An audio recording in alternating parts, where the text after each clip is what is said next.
yung atake nila. Alalahanin nyo, di ba? After ako nag-resign sa DepEd, Di ba? kailan ba nagsimula yung pambabastos nila? Last year, after that meeting with the Makabayan Bloc and Martin Romualdez. They started destroying my name, pummeling me in the media with a multi-million PR campaign. Pinastos pa nila ako ng mga pagsisinungaling nila na kesyo taksil, kesyo korap, abusado. Hindi ba? Buro na naman.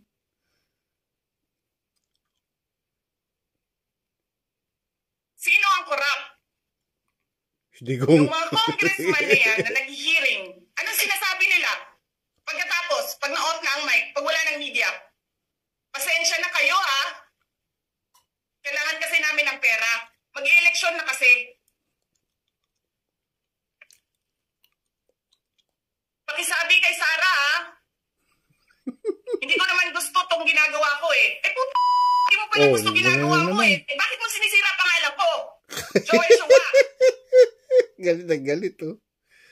Lala. Lumulobo yung pangay, oh. Ganyan. Ganyan Ganyan. ang bansa. Ganyan. Ganyan. This country This going country to hell. going Because to heaven we are led because by a person you will be who in doesn't hell. know how to be a president and who is a liar. Kailan ba nagsimula yung atake nila? Alalahanin nyo. Diba? Diba? After ako nag-resign sa DepEd,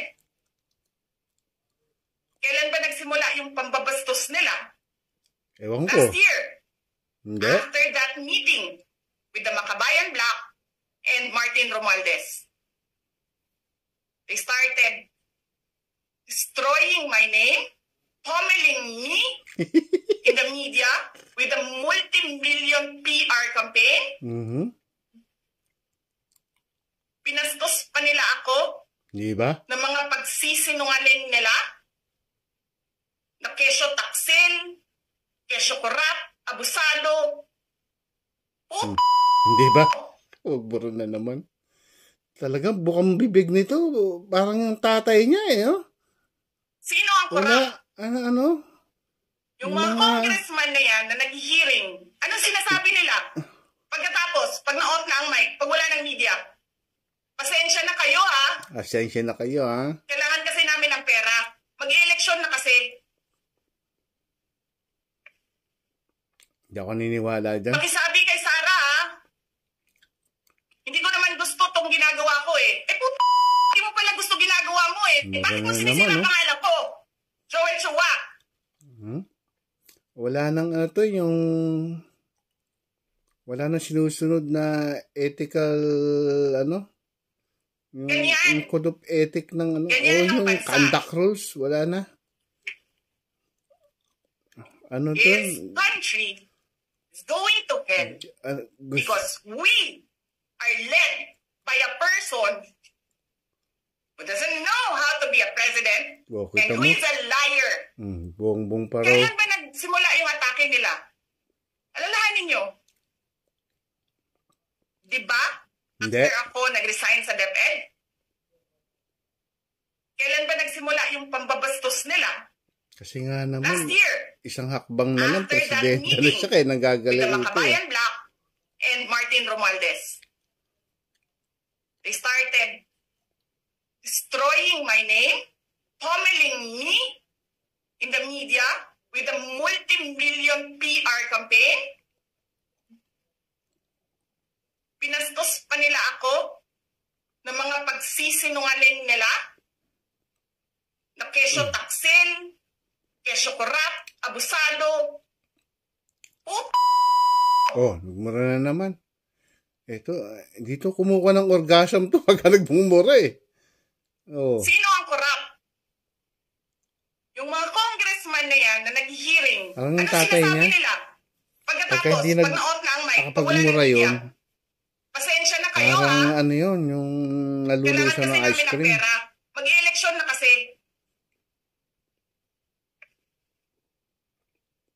Pakisabi kay Sara Ha? hindi ko naman gusto tong ginagawa ko eh. Puto, hindi mo pala gusto ginagawa mo eh. Bakit mo sinisira pangalan ko? Joey Chua. Maton talaga to. Matong style to eh. Oh. Hanggang ano to eh. Ito, hindi marunong manampal to. Hindi manabulong to. Nanununtok to. Maton eh. Oh. This country This going country to hell will go to because heaven we because are led you will go by to a hell. person who doesn't know how to be a You president do not and know who is how a to liar. behave. Kailan ba nagsimula yung atake nila? Alalahanin nyo. Hindi. Hindi akong lalahanin. After ako nag-resign sa DepEd, Kasi wala kang kailan ba kapasidad. nagsimula yung pambabastos nila? Last Ikaw nang year, babastos. after that meeting Tatay mo, with the Makabayan Bloc bastos. and Martin Romualdez, they started destroying my name, pummeling me in the media with a multi-million PR campaign. Pinastos pa nila ako ng mga pagsisinungaling nila na kesyo taksil, kesyo korap, abusado. Hindi ba?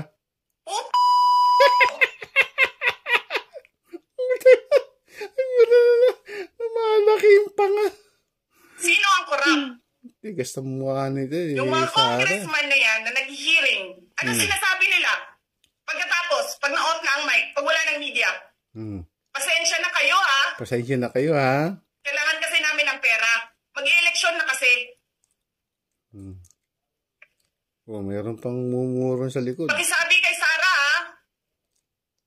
hindi ko naman gusto tong ginagawa ko eh. Puto, hindi mo pala gusto ginagawa mo eh. Bakit mo sinisira pangalan ko? Joey Chua. Kaltanggalit kay Chua at kay Romualdez. Wala talaga. Muusok ng ilong eh. Ganyan. Ganyan. Ganyan ang bansa. Ganyan naman.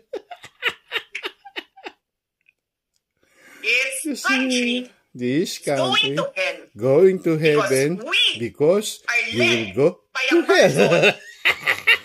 Who doesn't know how to be a president You and do who is not a know liar. how to behave. Kailan ba nagsimula yung atake nila? Alalahanin nyo. Ayoko. Diba? Hindi. After ako nag-resign sa DepEd, kailan ba nagsimula yung pambabastos nila? Ewan ko. Kung nakakaalam yan, no? After that meeting with the Makabayan Bloc and Martin Romualdez. They started destroying my name, pummeling me in the media with a multi-million PR campaign. Pinastos pa nila ako ng mga pagsisinungaling nila na kesyo taksil. Ipatay muna natin to, paulit-ulit na lang. Ayan sinasabi ko, yung kapag ka yung mind nag-i-express na ng reaction, nagkakaroon ka ng irritation. Wala ka ng peace of mind kasi ano na yun eh, simula ng pagbabayad yun eh. Yung mga nagawa mo, na inaccumulate mo lang yun. Parang data, yung sabi ko, yung lahat ng action mo, masama mo yung mabuti, may reaction yan, pero not immediately magre-react. There is a timeline, no? Merong immediately nag-react, pero merong, pag nasa power ka, matagal bago mag-react eh, kasi nasa iyo ang power, nasa iyo ang pera, may bodyguard ka, so medyo nadidelay yung reaction kasi, pero, may timeline magre-react talaga eh. Kasi batas ang nature yan, hindi ka lulusot. Nakadata yan. Pag nahinog na yan, sasabog niyan. Pagsabog niyan, yan na yan. Hindi mo na alam gagawin mo. Nagiging paranoid ka na. Para yung tatay niya, di ba? Kung ano yung ginagawa mo sa kapwa mo ng araw, yan din ang gagawin sa'yo. Ngayon sinasabi na, ginigipit daw sila. Hindi kayo ginigipit. May proseso nga eh. Hindi ka mukha nung tatay mo, tsaka ikaw. Yung sinasabi ni Las Cañas, kung totoo man yun o hindi. Eh yun ang lumalabas sa investigasyon. Kasi mga nag-confess yan. Tsaka nanumpa yan. Na ang kanilang sasabihin ay pawang katotohanan lamang. Di ba? Kaya mo, kayo ang mga gumawa ng mga ganyan. Kaya ngayon, kung hindi nyo naintindihan bakit kayo nagkakaganyan, pwede kayong kumonsulta sa akin. Bigyan ko kayo ng payo kung anong gagawin nyo. Kasi di naman sa nagbubuhat ng bangko, medyo magaling ako dyan sa mga para hindi ka ma-irritate. Yung bang pakakalmahin kita sa pagpapaliwanag ng tamang asal. Hindi yung ganyan, yung gagawin mong platform, yung TikTok o kaya Reels, para bigyan mo yung sarili mo ng excuse. Hindi. Sagutin mo yan doon sa Supreme Court o kaya sa Congress. Sagutin mo. Pag inimbita ka, sagutin mo na maayos. Huwag kang dahil kasi ang tao hindi mga siraulo, hindi mga bugok. Nakagaya ng mga pinag-iisip nyo. Wala yan, hindi na, yan, kasi mga, okay yun. Samantala, nabudol nyo, pero hindi lahat ng oras mabubudol yung tao. Kung ano man yung sumasapit sa'yo ngayon, yung walang kapanatagan, isipin mo yan. Yung tatay mo, wala na sa pwesto, dapat yung manahimik yan, diba? Pero ang ginagawa niya, puro pa mabalahura pa rin. Wala akong presidenteng nakitang ganyan. Kayo lang nakita kong ganyan. Yung pamilya nyo. Grabe kayo kung makapambastos kayo, makapaglait nyo, makapagmura kayo sa kapwa nyo. Wala kayong wala kayong pakundangan. Kaya yan, ginagawa nyo, di kayo lulusot. Kung walang batas, may batas eh. Lahat ng ginawa nyo, pagbabayaran niya, hindi lang sa batas pa ng nature. Kaya ngayon, hindi pa umiiral sa iyo yung batas ng sosyedad, batas na ng nature yan, yung wala ka ng katahimikan. Yan ang batas na ng nature ang ginagawa sa inyo ngayon. Tapos, siniblame nyo yung mga tao ngayon na nagsasaliksik kung sino ang mga dahilan ng gumawa ng mga karumal-dumal na mga pambababoy, pagkikitil ng buhay sa mga inosente, pagnanakaw ng malalaking pondo, pambabalahura sa iba't ibang institusyon, murahin ng mga allied forces at mga yan ganyan. Dito lang ako nakakita niyan. Diyan sa pamilya nyo, kung kano nyo balahurain ng Marcos at Romualdez. At saka yung mga kongreso. Kaya, hindi na ako magtataka. Talagang may kalalagyan kayo. Never na kayong makakabalik sa politiko dahil wala kayong kapasidad para patakbuhin ng mapayapa. na may moral ang minisguide nyo ang lahat. Minisguide nyo mga kapulisan, minisguide nyo ang mamamayan. Dahil lang sa kagahaman nyo sa puder, tsaka sa pera. Nasanay kayong ganun naging habit nyo eh. Ngayon, pag natas yung ego nyo, wawala na kayo. Yan ang defense mechanism nyo, pagmumura. Pambabastos. Babalurain nyo. Pero hindi sa lahat ng oras yung makakaharap ng katapat. Kasi yung mga tao ngayon, hindi mga kamukha nung iniisip nyo. May kalalagyan talaga kayo. Yung ginawa niya, pambabalahura dyan. Tapos kayo dyan. Kulong kayo dyan habang buhay. Sa dami ng kaso ninyo, kahit abuti nga tayo ng 300 taon, hindi matatapos yung kaso nyo sa dami. Bira. Si Digong kahit isilang ng 30 generation yan, hindi niya kayang bayaran yun. Sa dami niyang pininsalang buhay, wala kayong karapatan dahil hindi kayo ang naglikha niyan. Pero sa kademonyohan ng pag-iisip nyo, karumihan ng isip nyo,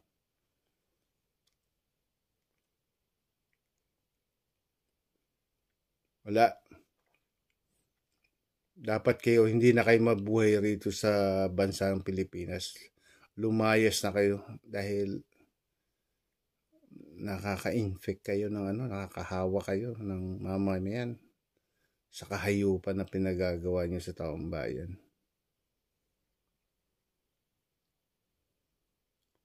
Saan ka nakakita ng presidente pinag-uutos na patayin?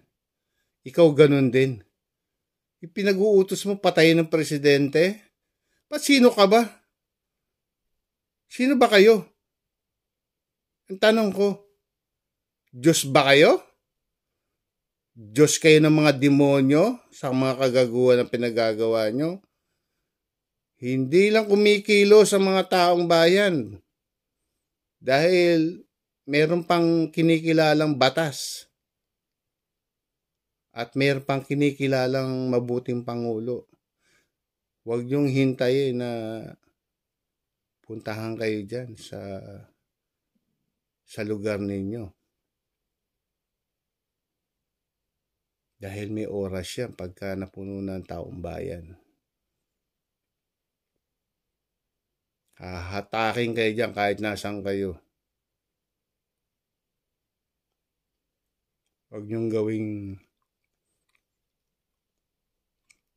Huwag niyong masyadong lapastangan. Lalo na ang mahal na Pangulo. Binoto ng mamamayan niyan. Ginagawa niya ng maayos ang trabaho niya. Ngayon, kung nagigipit ka, puro nga pabor na ang ginagawa sa inyo eh. Pinoproteksyon na nga kayo eh, pero kayo pa rin. Ang isip nyo, ginigipit kayo dahil anong gagawin ng Pangulo? Eh kung kayo ang may kasalanan, di panagutan nyo? Sasagipin niya kayo? Dahil sa mga kahiyupan na pinagagawa nyo sa taong bayan? Hindi. Ang taong bayan nagal sa Pangulo.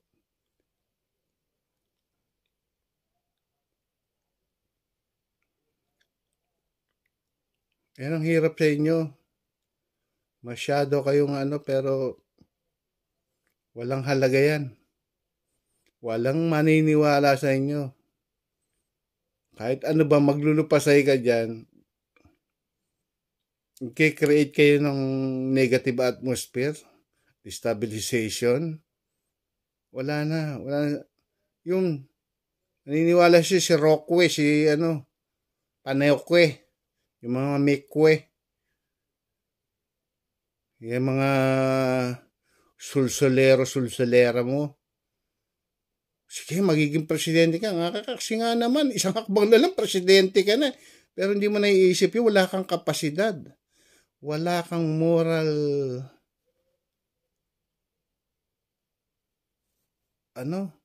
wala kayong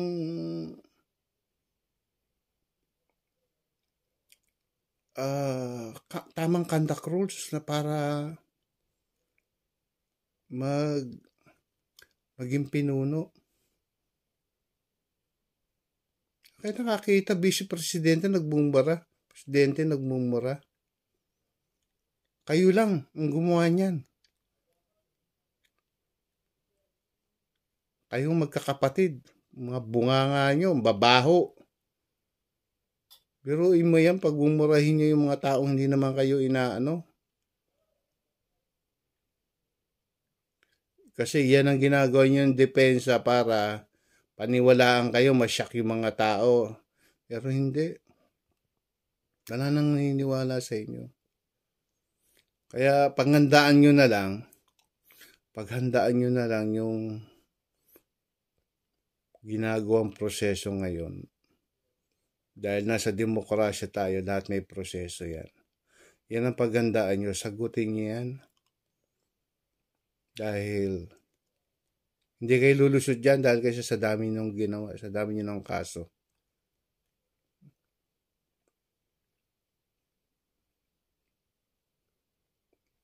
Lalo na yung pinaggagawa niyong pagmumura publicly. Kayo lang gumagawa niyan. Walang gumagawa niyan. Yung mga nakaupo sa Yung mga taong hindi marunong magmura, natuto magmura dahil sa pagmumura niyo. Kakahawa kayo. Dapat kayo ikulong ng habang buhay. Yung sa isang isla na hindi kayo mahahalo sa syudad humana. Kasi hindi na yan asal ng hindi na sa asal ng human being yan. Kahit nga animal, hindi na eh. Ang asal nyo, salot. Wala na kayong ginawa kundi pumatay, mambalahura, magmura, masyado kayong pinaano nyo yung halibasa. Lumaki kayo ng walang natutunang gandahang asal.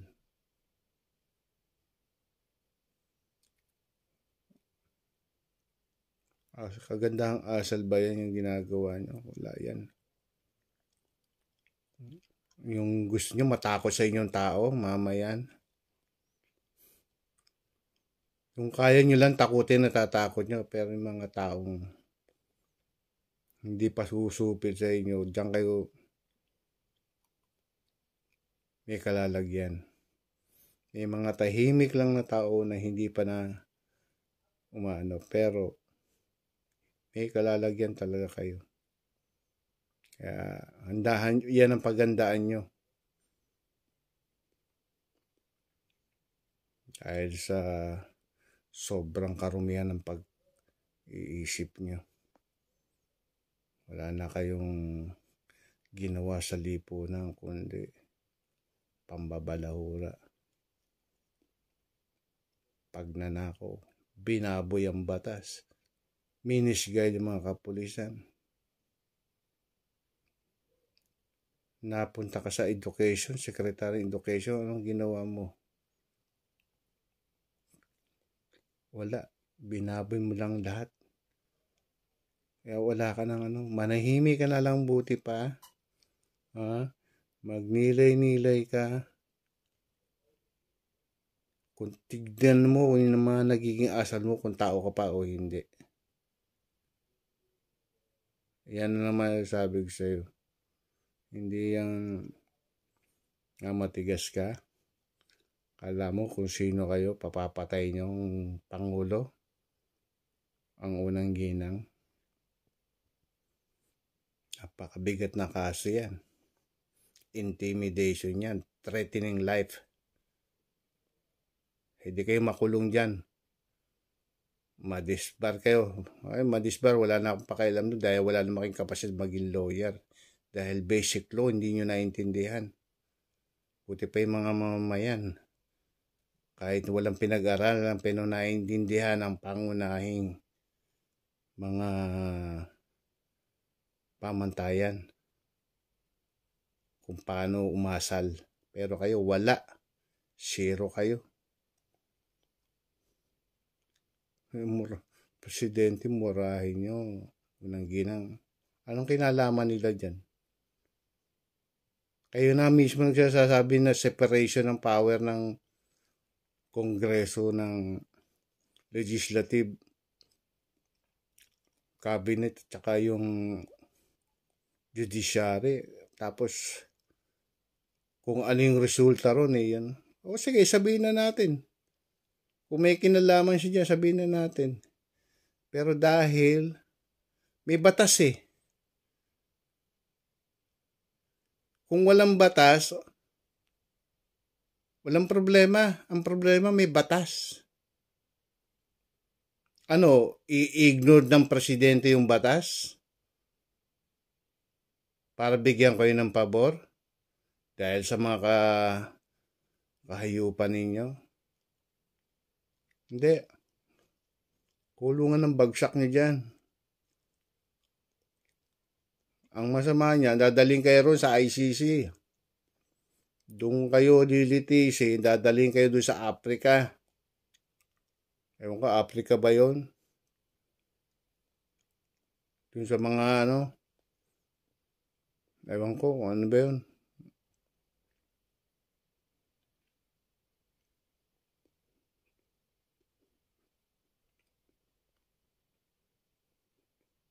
Yan ang problema, masyado kayong naging naging malalaking ego nyo. Kala nyo kung sino na kayo.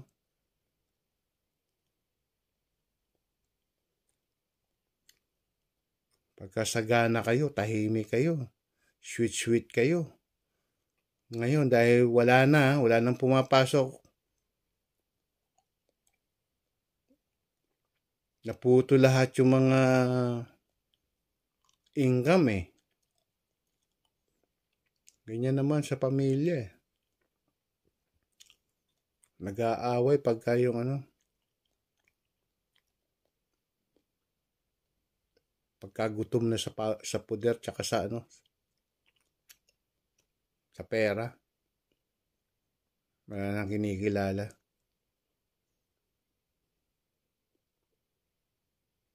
Kaya ka na, manahimik ka na lang. At paghandaan mo yung kasong isasampa sa'yo, mag-behave ka doon dahil huwag mong daanin sa pagmumura, pambabastos, pantapang. Wala naman naniniwala sa yung mamayan dahil sinusuka na kayo. At totoo lang.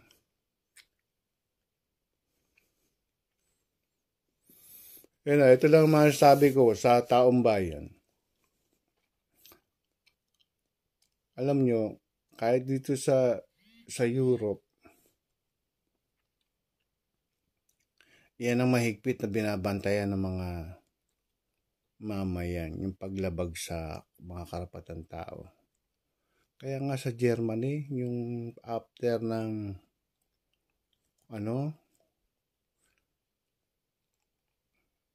yung kay Hitler noon, kapag inignore mo ang nangyaring history ng Hitler at kinakampanya pa at pinagtatanggol mo pa yon, batas dito na pwede kang ikulong dahil sa kadiliman ng lipunan nila na sinapit, dahil puro patayan.